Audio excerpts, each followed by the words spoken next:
welcome to Vegetology. Today we are going to be making some gorgeous vegan flapjacks. This is probably my favourite sweet treat to eat. I make them loads. My husband loves them and so do my two kids. And I normally make them with normal butter, and it was very easy to change the recipe to make them vegan. I use the Flora plant-based unsalted butter alternative, which is brilliant. They are so moreish. So we'll get cracking. So the first thing I've done is I've lined my tin with baking paper. Now this tin is 8" by 10". If you want to use slightly smaller, you can. I wouldn't go any bigger because they will be too thin and you want them to be a decent thickness. So I've got that lined and ready. And the next thing I'm going to do is I'm going to get all of my ingredients that I'm going to heat on the hob in a pan ready to go. So I'm going to use 6 ounces of soft brown dark sugar. Not far off. Ooh. Okay, that's 6 ounces. And on top of that, I'm going to add 8 ounces of my vegan butter. Now this is a 250 gram block, so it's not far off 8 ounces. It's probably closer to 9 ounces. So I am just going to weigh it in just to make sure I don't put too much in. So I'm just going to take off a little chunk there, and I'm actually going to put the whole rest in. Ooh. It's at room temperature, which is perfect. Okay, so that's 7. 7.78. Look at this, I should have just put the whole bar in, shouldn't I? Oh no, 8, there we go. There's only a tiny bit left. So the last ingredient in the wet ingredients is golden syrup, and you're gonna need 2 tablespoons of this. I tend to do fairly generous tablespoons. I probably should have just taken the lid off and added it in because it would be quicker that way. But if I just place the spoon at the bottom and then I can squeeze with 2 hands. Okay, so there's 1. Just use another spoon to scrape that off. And again, I'm just going to rest my spoon there so I can use 2 hands for my second one. It's quite a liberal, generous tablespoon. Woo! There we go. 2, let's call them 2 healthy tablespoons of golden syrup. And then we're going to pop this on the hob and we're going to let this melt together. Now you want this to melt and all of the brown sugar to dissolve, but you don't necessarily want it to boil, so you do need to keep your eye on it. So whilst this is melting, we're going to put all our dry ingredients together.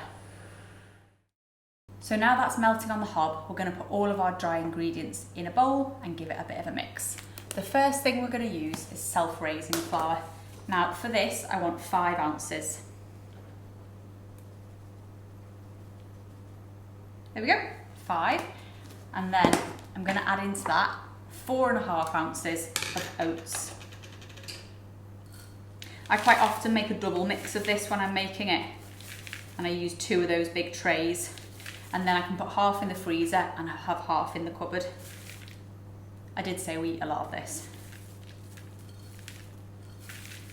Okay, and then the same, so another 4.5 ounces of desiccated coconut. One there. Just open up this one.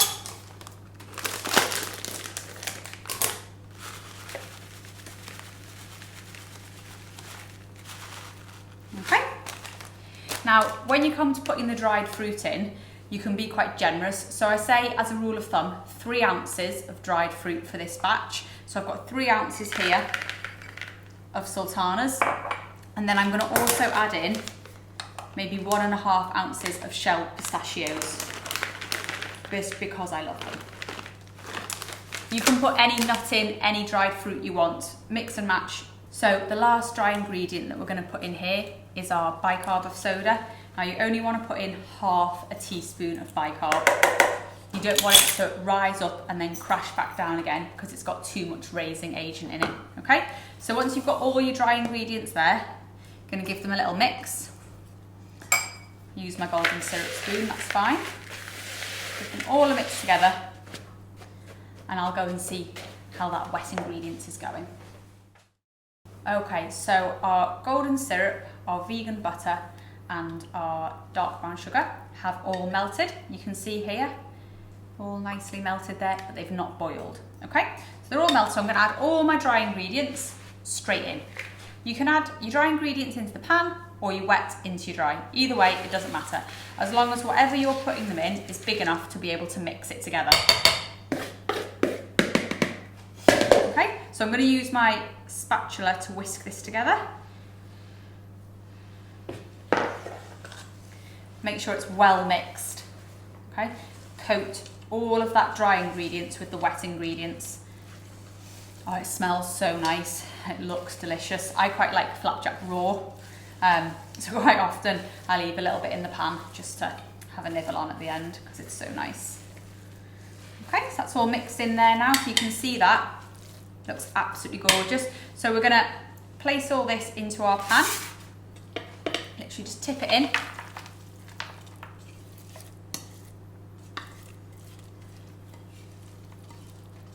All in. Look at that, haven't even left any for myself. Okay, and then we're gonna spread it round. Now you can spread it round with a spoon, you can spread it round with your spatula. If you find that it's sticking to whatever you spread it round with, I mean, this has got some of the coating on it, so it's not sticking to it so much. But if you find you're trying to push it down, especially with a wooden spoon, and it picks it back up again, wet your hands just with cold water and press them onto it. Obviously not so they're dripping, they're just tacky, but just wet them, wipe them off so your hands are still cold and slightly wet. And if you push down onto the flapjacks, it will spread it out perfectly. Try and get them fairly even. There we go. Now, my oven is preheated at 170. It's a fan oven. Okay, these will not take longer than 11 minutes. I'm going to put them in for 10 and then check them, and they might take another minute longer. What you're looking for is a nice golden brown on top, and the middle will still have a bit of a wobble. Don't worry about that because they will continue to cook when they come out of the oven, and that will set. Okay, if you go, oh, I'll give them another 5 minutes, they'll be like really hard and snapping when they do cool. Okay, so 11 minutes at 170. Okay, so our flapjacks have now been in the fridge for about an hour and 15 maybe, and they're nice and cool and hard to the touch. So I've got here 50 grams of melted vegan white chocolate, and I've got 50 grams of melted vegan milk chocolate. Okay, I think actually I might have a little bit more than 50 grams of the dark, but I'm going to start with the white first. I'm going to pick it up and I'm going to let it start to drizzle first off on the spoon, and then I'm going to zigzag it across my flapjacks. And I'm going to use about 80% of this white chocolate before I go in with the milk, and then I'll finish it off with the white. Just zigzag all over. And then exactly the same with your vegan milk chocolate.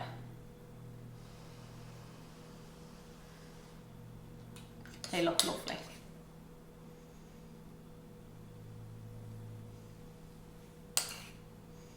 Okay. If you want to do a really thick layer of chocolate, you can do, so it's like a whole covering. I prefer to have more like a marbled effect of chocolate on the top. So in a minute with a knife, we're going to swirl this chocolate. Okay, so there's the milk. And the last little bit of white. I find that the white shows up a lot more than the milk, which is why I only save a tiny bit of white for the end. Otherwise you end up looking like you have loads of white on there, and you don't always necessarily.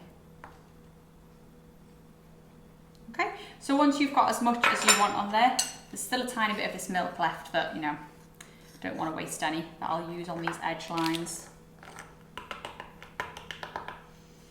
Don't want anyone to have a piece where they feel like they've missed out. Now I'm just going to grab a normal knife, and I'm going to go all the way down my flapjack in about inch intervals, kind of pulling it as I go, and then I'm going to turn my knife and go back up the other way, so I get this lovely like fluted There is a proper name for that, but I can't think what it is right now. Okay, so there's our flapjacks. We'll pop them back in the fridge for about 10 minutes, and once that's set, we can cut them up. So our flapjacks have now got their chocolate on. They've been in the fridge for about 10 minutes, so I'm just gonna take them out, and they're nice and set. We can cut them up. They look delicious. Sometimes a bit of the baking paper can just stick. Just get a little knife and just pull it down with the knife. It should just come off quite easily. Okay, so I'm gonna cut big or as small as you like. Again, some people like massive pieces, other people like more like little dainty pieces. I tend to do straight down the middle. And then once again, either side.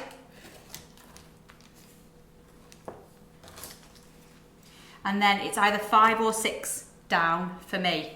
Depends on how big I want them to be. Usually depends on my mood that day, to be honest. So if I cut 2 sections down, and then I'll pull some out and show you them. This is definitely going to be a 5 down day. In fact, let's just go all the way. 1, 2, 3. Oh, 4 and 5 are going to be very big. Do you know what? Let's have 4 and 5 as very big pieces. You could get the ruler out, or you could just be a bit more generous with some pieces. Okay, so I'm just gonna slot my knife under here and pull these ones out so you can see them. So I can see the pistachio, I can see sultanas, the oats. They look absolutely delicious and they smell gorgeous too.